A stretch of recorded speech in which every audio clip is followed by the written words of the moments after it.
right. First time of the day that I'm not alone. Matt Gibbs is with me now. 4 minutes after 10 o'clock. Good morning, Matt. How you doing? Good, Larry. How are you? Good. We're going to talk about cars. And the song that says, you know what you're talking about. I know what I'm talking about. The man sang the song, didn't he? You know. He wrote the song. Yeah. He must have said to himself, you know, that Matt, he knows what he's talking about.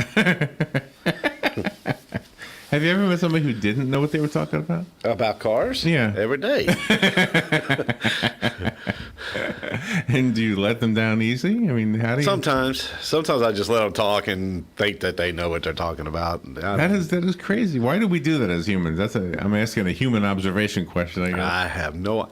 but to be honest with you, I'll do it sometimes in other things that I don't really know things about. Really? But do you know you don't know? So, sometimes you think, okay, this sounds logical, but then it's not. So I think we all do it to a certain extent. Men definitely do it way worse than women. Really? Yeah. You mean regarding cars or regarding... Yeah, with whatever. You know? I'm trying to think if I'm guilty of this. I may be. Because when you drive in the car, you feel like, oh, that must be and then you kind of diagnose it even though you don't have a clue what you're talking about. Exactly. And women don't do that. They just explain to me what their car is doing. The men always tell me how to fix it. I bring you my car. Man, it feels like it's pulling to one side. Well, that's what a woman would say. It's pulling to one side. A man would say it's pulling to one side because yada da da da da da da da. That's like, why did you bring it to me? Why didn't you just fix it in your garage? Can you tell if somebody is heavy on the pedal, on the gas pedal? Can you tell that? Like when you're looking at the car, you say, "Oh, this must have been a light-footed driver," and this is not really. No, but the brakes you can tell.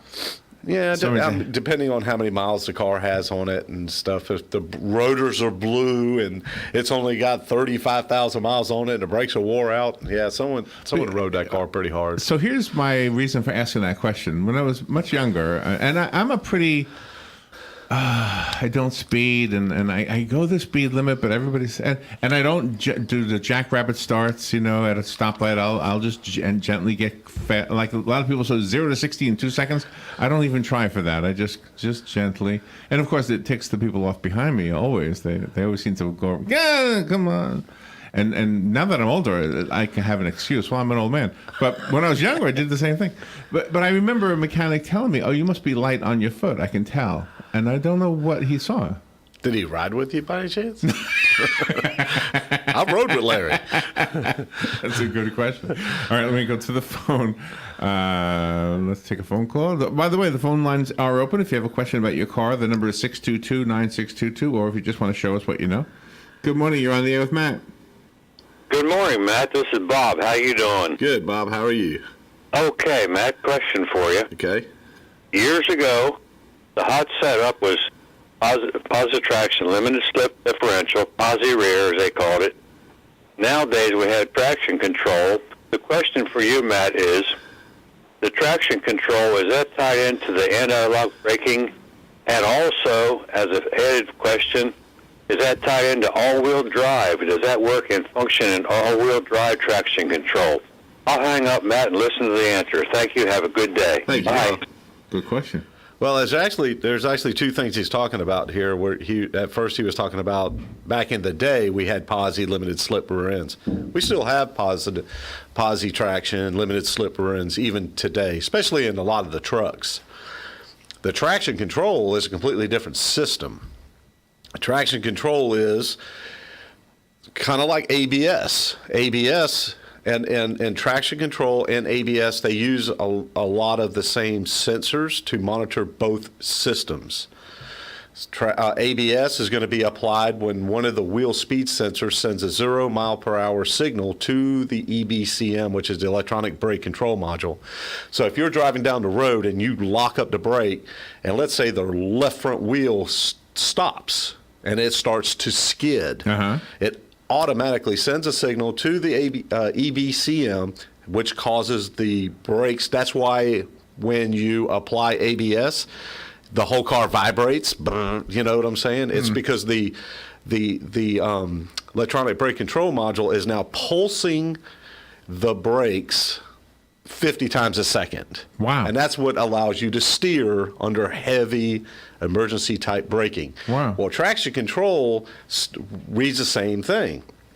If one of the wheels starts spinning, okay, it's going to say we're on loose dirt, so we're losing control, and traction control is now applied.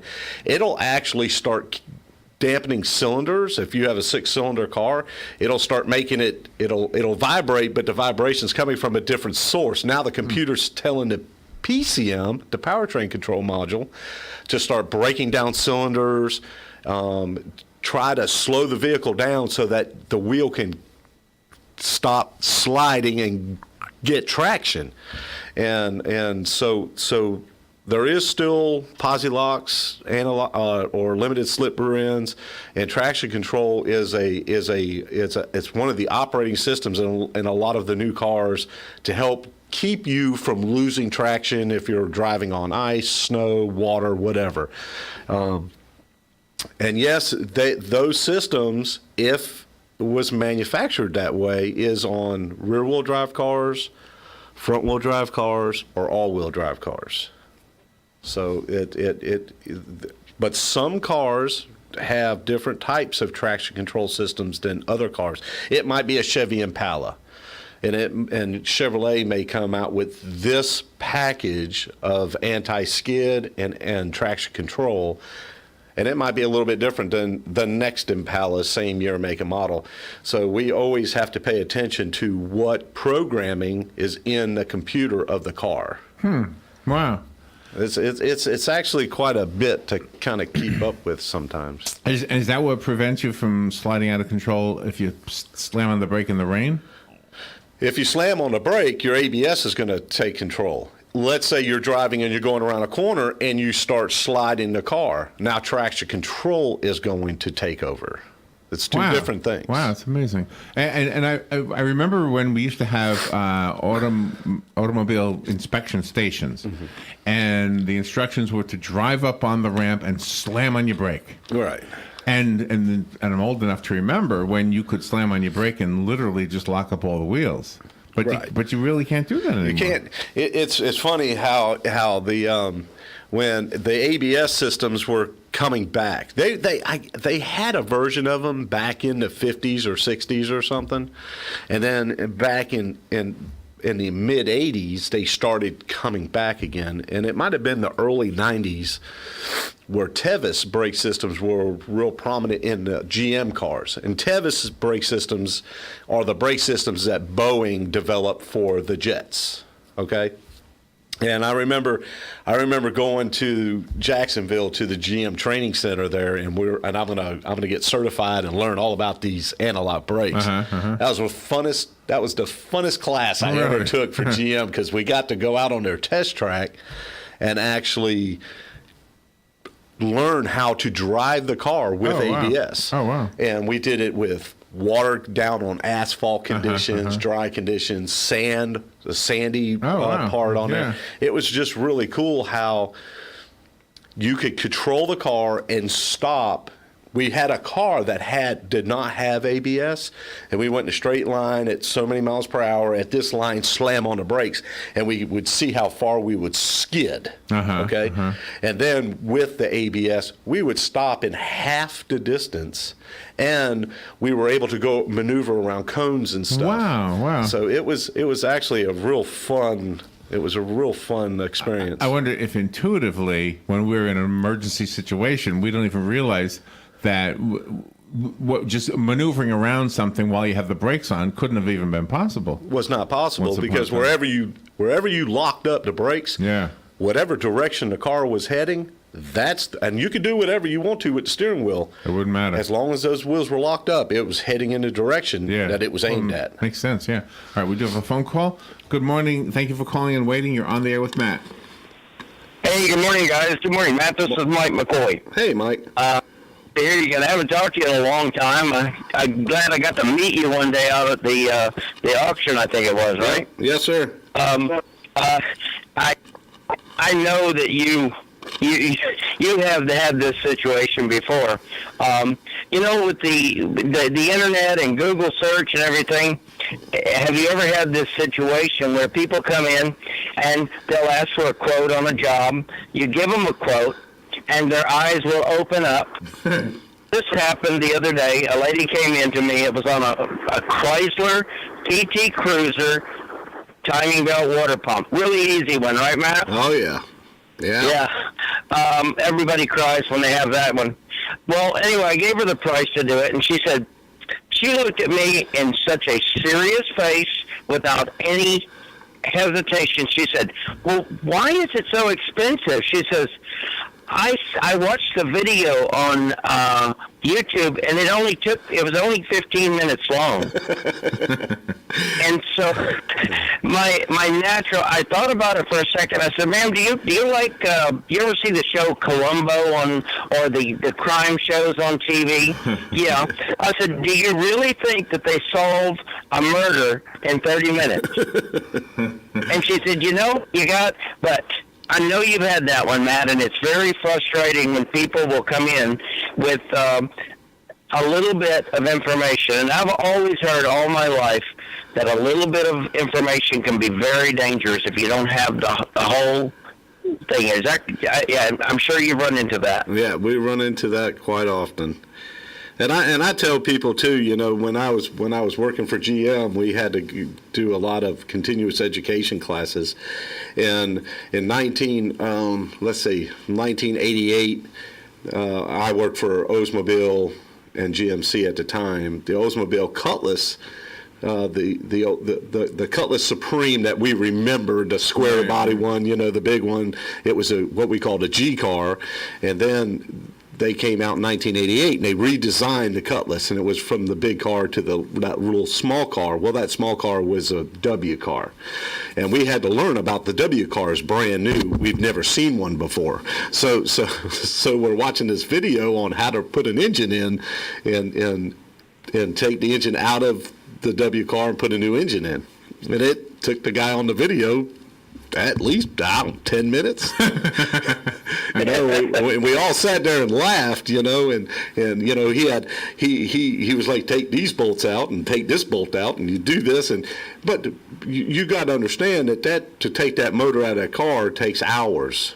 Probably 15 to 20 hours. But we can watch. They do it so much faster at the salvage yard, though. Well, yeah, but unfortunately, they can get the engine out in about 20, 15 minutes or so. But unfortunately, we can't do it that way, right? No, we can't do it that way. We got to put it all back together. Thanks a lot, man. Thank you. That's kind of interesting. So the self-educated, non-educated person, and I'd be in that category, we not only mess up on what needs to be done, but how much it should cost and how long it should take. Exactly. I ran into a situation at my house where I had to change a plumbing thing. Right. I'm not a plumber. Right. I don't claim to be a plumber. Did you watch a YouTube video? I watched a YouTube video. The only problem was in the YouTube video, that water valve that's been in the wall for 16 years doesn't come out quite as easy as the guy did it on the YouTube video. So you know what I ended up doing? I ended up breaking this thing. I ended up having a water leak, and I had to call a plumber. Yeah. I did what I tell people all the time not to do. Yeah. I did it myself. Yeah, I can see that. Yeah. Oh my gosh. All right, we do have a phone call. Good morning. Thank you for calling in, for waiting. You're on the air with Matt. Yeah, good morning, guys and Matt. Say, should a person ever check their emergency brakes?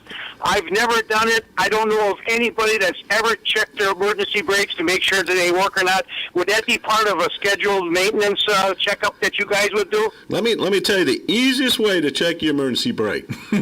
Put it on and see if the car stops. Not stops, but see if the car holds. In other words, put your emergency brake on, put it in drive, take your foot off the brake, and make sure she stays there. That's really the easiest way to check it. Back in the day, with drum brakes, we had to back them up, and it's self-adjusted and all that stuff. It's not that way anymore. The majority of the cars out here, for the parking brake, it's not an emergency brake, so let's clarify that. It is not an emergency brake. It is a parking brake. So, and one of the ways that, if we wanted to check, if you came in and said, will you check my parking brake, I'm going to go to your car and I'm going to apply it and see if it's holding back. If the pedal goes all the way down to the floor, or if the handle comes all the way up to the top before, it may need some adjustment. But in order to check the actual brake, they're actually brake shoes. The rear rotors on a lot of cars today are four-wheel disc brakes, and on the back of on the rear brakes, the rotor is a rotor for your brakes, and it's inside the rotor is like a little drum, and there's little shoes that are for the parking brake side. So in order to check them, you have to tear a bunch of stuff apart. So the easiest way to do is just apply it and make sure it's holding. Are those brakes designed to stop a car at 50, 60 miles an hour? Well, I mean, if worst case scenario, if you mash your brake and it goes slap to the floor and it ain't doing nothing, you're going to do whatever you need to do to slow it down. Yeah. So, but here's the thing. If you're going 50, 60 miles an hour and you snatch up on that parking brake, okay, guess where you're going to go spinning round and round and round and round, and hopefully you don't hit nothing. Because as soon as that brake is applied, the back is going to try to get to the front. Okay. When a person goes in for like a brake job, do they check that? Oh, absolutely. Yeah. Okay, Absolutely. thank you very much. Thank you, sir. Thank you. Yeah, I real quick story. When I had a standard transmission car, I always used my parking brake because there was no park, no park, right? And so I remember it was my, it was like a tracker. What was that thing called? A sidekick. It was called a sidekick. Oh, okay. All right. And so I was driving one day. It's just getting started, and I was thinking, boy, it feels weird. It's really having a hard time. And then I remembered I forgot to remove it, and I thought, well, this brake doesn't work at all. Then I mean, it was just giving me a hard time. It wasn't stopping me. Right. I was driving with the thing fully pulled up. Right. All right. We have another phone call coming in. Good morning. Thank you for calling. You're on the air with Matt. Yeah. Larry pointed out that I was teaching my nephew to drive a manual transmission, and he said, well, where's the park position? And I said, the emergency brake is the park position. Yeah. That's it. Yeah. All right, have a good day. Thank you. Yeah, I always use that in, what do you call it now, the parking brake? I always use it because I remember I told you this one time, and I always think about this conversation I had with you. But because we had a guest, I guess he was a mechanic or something. I think it was a lady mechanic, and she was saying that when you put it in park, it's just a little piece of metal that keeps you from rolling back. So I don't want that little piece of metal to break, whatever that is. It's pretty stout though. Yeah? Yeah. It's called the parking pawl. And there's a metal gear that's got a bunch of teeth, okay? So just can you visualize that?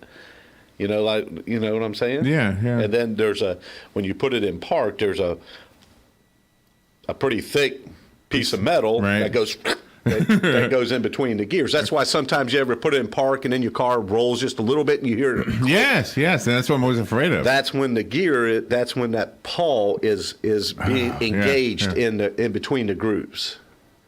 But like when I park on a hill, I always keep my foot on the brake and then apply with my other foot the parking brake, and before I ever do anything. And that's the way you should do it. So yeah, but you say you don't, right? I don't. I mean, if I'm on a pretty good hill, I do. Then you will. Yeah.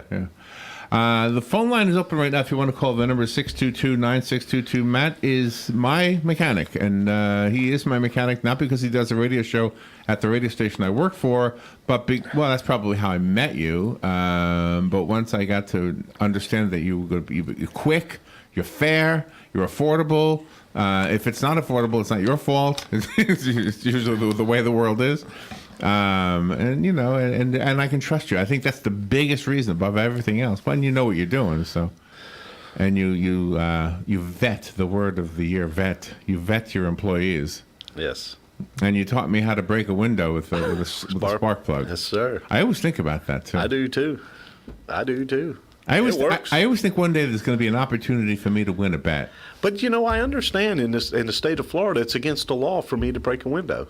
What? It's against the law in the state of Florida to break a window. To do what? To get an animal or a child out of a hot car? I thought you were allowed to. I guess I'd break the law if I had to. Are you sure that's against the law? I understand that Florida is one of the states where it's against the law to break out a window. I don't know. In a car. So if we have a law enforcement officer that is out there listening, can you call and verify that? But that's what I was told. It's unlawful For no reason, maybe. Oh, well, that's for sure. That's for sure. Even in the States, you are allowed to break on. Yeah, but you could win some money with that. You could say, I bet I could break out that window with a pebble, and the pebble you throw is just that piece of, what is it, porcelain? Yeah. You saw it, didn't you? You saw I did. It was and you don't have to amazing. throw it hard. Tell that story for the people who never heard the story. You got to hear this story. Well, my wife called me and she's like, "You got any spark plugs? You got any spark plugs?" And I'm like, "Yeah, I got spark plugs. What do you?" She said, "I saw this video, and here's a YouTube video, and I want to." Throw if in case there's an animal or child or something locked up in the car, you just throw a spark plug at the window of a car and it shatters it. And I'm like, there ain't no way. I mean, I've shot a window with a .22 and it didn't shatter it. You know what I'm saying? Right. So I found it on YouTube. Yeah. I looked at it, and it's not a spark plug. It's a piece of the porcelain. You just take a hammer and break which up is the even more amazing. I know. And I'm like, okay. And I just happened to, I had a car out back that was going to the junkyard. So I walked out there and took this little tiny piece. Yes, I remember. Of the spark plug, and I threw it at the window, and it just blew the window out of the car. And I'm like, oh my God. So my wife has like six little pieces of spark plugs she keeps in her purse in case. And you just tossed it underhanded. I watched you do it. It's amazing. So now the kids, look, if you have bad intent, then don't tell anybody.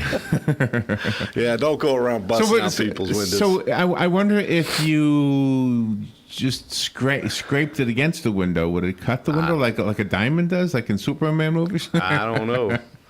I thought it was way funner throwing them at the window. Too bad that you don't have a whole lot of cars that are going to the junkyard, huh? I had my fun with my spark plugs. Let me just put it like that. Oh, you did? Yeah. You had a bunch of cars back there? I tried them on all kinds of different cars, and it works on all Does it work the same on the windshield? Wouldn't that be a different brake? Yeah, the windshield it cracked it. Oh my gosh! Because really? the windshield has a film in between the inner and outer glass. Oh, okay. To keep the glass from coming in on you. Wow. So yeah, it cracked it pretty good. Wow. Just shattered the windshield, but it didn't go nowhere. We got a few minutes left if you want to call in and ask Matt a question or just comment on anything he may have said. In the meantime, what is a good way to get... We had a lady call on another show. She called during another show. I said, good morning, you're on the air. And she said, what is the name of the man? Or I shouldn't... Don't make fun of the lady that called me. I wasn't making fun. I was imitating. But she wanted to know your number, so... I gave her your number, I think, or Robin gave her your address or something. We have quite a bit of folks that listen to the show that we take care of. It's a kind of a radio show you won't know until somebody's car breaks down. You know, it's funny how people will come over just to meet me to find out if what I say on the air is true. That some of the questions that they ask. Oh, really? Yeah, they really, and I'm okay with that. You know, because I am who I am, whether I'm on this radio or whether I'm at my shop. You are you. I am me. So I kind of like it when they come and... Yep, see, they're calling right now. All right. So while you're taking a call? No. Okay, what is your phone number? My phone number is 352-690-1993. And if you missed that number, call us here at WOC. We'll be glad to give you Matt's phone number over the phone, I should say. Well, over the air in the case of the lady. Matt, thank you for what you do. Always a fun segment. All right, we'll take a little break. We'll be right back.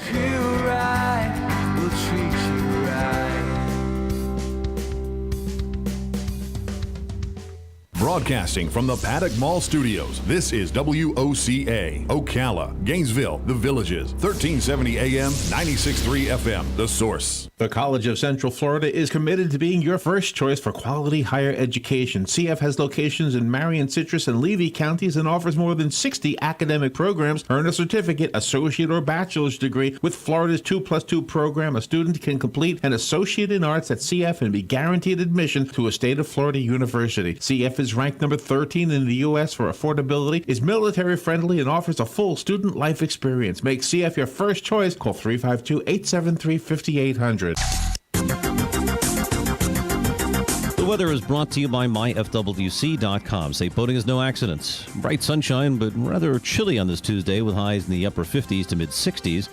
And moonlit and chilly Tuesday night with lows in the mid to upper 30s and the coldest inland spots to near 50 along the coast.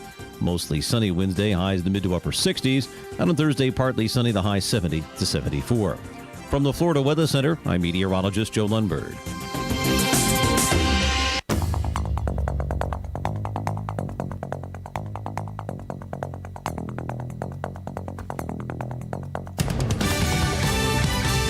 Fox News Radio, I'm Chris Foster. President Trump delivers the State of the Union address tonight, his first. Some Democrats in Congress plan to skip it, and White House spokeswoman Sarah Sanders says about the president's opponents. Their message is one of negativity and, frankly, I think a little bit of delusion. She was on Fox and Friends. 3 big companies are starting their own nonprofit healthcare company to cover their workers. Amazon, Berkshire Hathaway, and J.P. Morgan Chase say the independent company will focus on